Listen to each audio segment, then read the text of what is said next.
A história do Cristo Redentor no Rio de Janeiro. No cume do Corcovado, de braços abertos sobre a cidade maravilhosa, ergue-se o Cristo Redentor, mais do que uma estátua, um ícone universal de fé, acolhimento e beleza.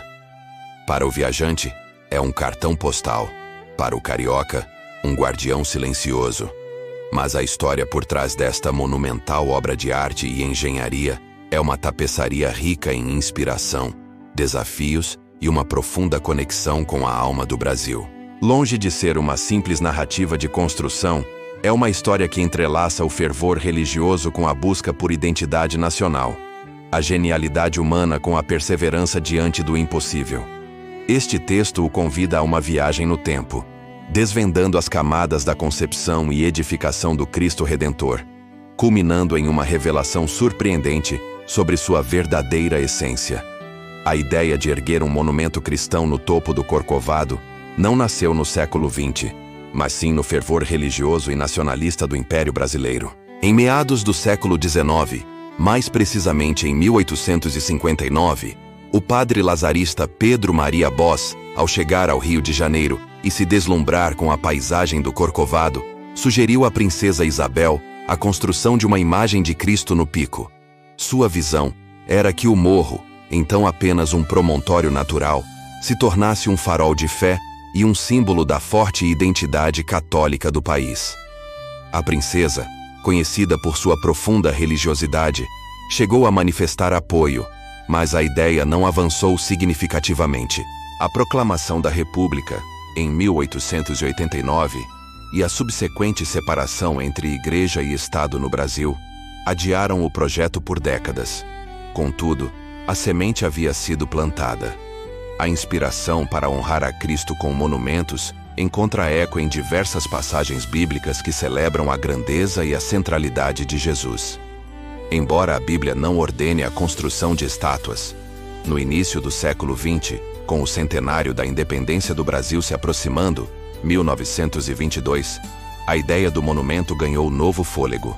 A Arquidiocese do Rio de Janeiro, liderada pelo cardeal Dom Sebastião Leme, organizou uma campanha de arrecadação de fundos em 1920, conhecida como Semana do Monumento, mobilizando a população brasileira em torno do projeto. Várias propostas foram apresentadas. Inicialmente, cogitou-se uma imagem de Cristo carregando a cruz ou de Cristo com um globo nas mãos.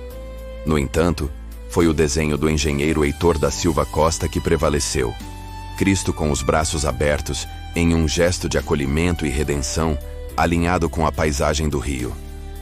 A equipe de Silva Costa enfrentou desafios monumentais, como erguer uma estátua de 38 metros de altura, incluindo o pedestal, e mais de 1.145 toneladas no topo de uma montanha, em uma época sem guindastes modernos e helicópteros.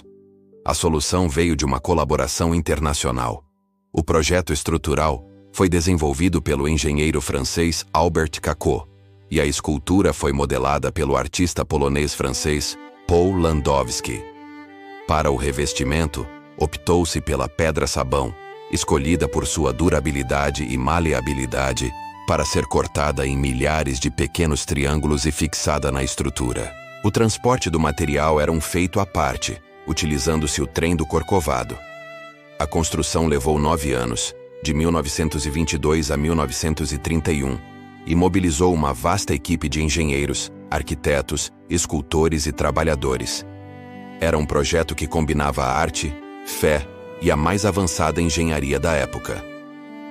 A perseverança na construção, a união de esforços e a dedicação ao projeto, mesmo diante das dificuldades, podem ser comparadas à dedicação necessária na construção espiritual e na propagação da fé. Em 12 de outubro de 1931, o Cristo Redentor foi finalmente inaugurado, em uma cerimônia grandiosa que contou com a presença do presidente Getúlio Vargas, do cardeal Dom Sebastião Leme e de uma multidão extasiada. A iluminação original seria acionada a partir de Gênova, na Itália, pelo cientista Guglielmo Marconi, criador do rádio, um feito tecnológico impressionante para a época. Embora a ligação não tenha funcionado perfeitamente devido ao mau tempo, o impacto da estátua foi imediato e avassalador. Rapidamente, o Cristo Redentor transcendeu seu propósito religioso original para se tornar um símbolo do Brasil no mundo. Sua imagem, com os braços abertos, passou a representar a acolhida do povo brasileiro. Em 2007, foi eleito uma das novas 7 maravilhas do mundo moderno, solidificando seu status como patrimônio cultural e turístico da humanidade. Anualmente, milhões de visitantes de todas as partes do globo sobem ao Corcovado para contemplar a vista e a majestade da estátua. A história do Cristo Redentor é uma ode à fé, à engenhosidade humana e à capacidade de um povo de transformar um sonho em realidade. Desde a visão do Padre Boss no século XIX até a sua inauguração grandiosa, cada etapa foi marcada por dedicação e superação.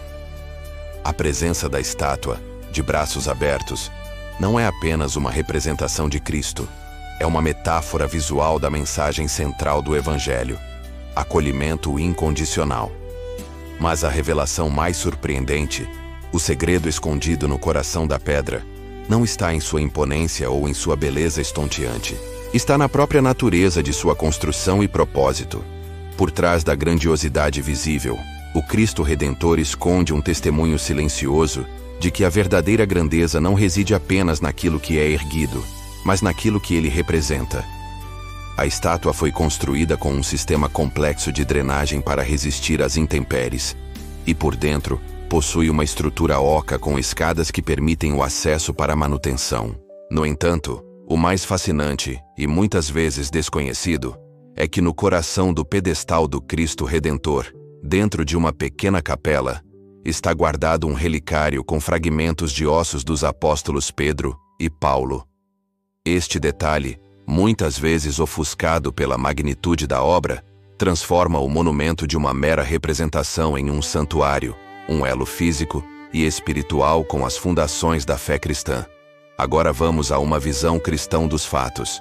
Em Êxodo 24:5, o segundo mandamento está escrito: não farás para ti imagem de escultura, nem alguma semelhança do que há em cima nos céus, nem embaixo na terra, nem nas águas debaixo da terra. Não te encurvarás a elas nem as servirás, porque eu, o Senhor teu Deus, sou Deus zeloso.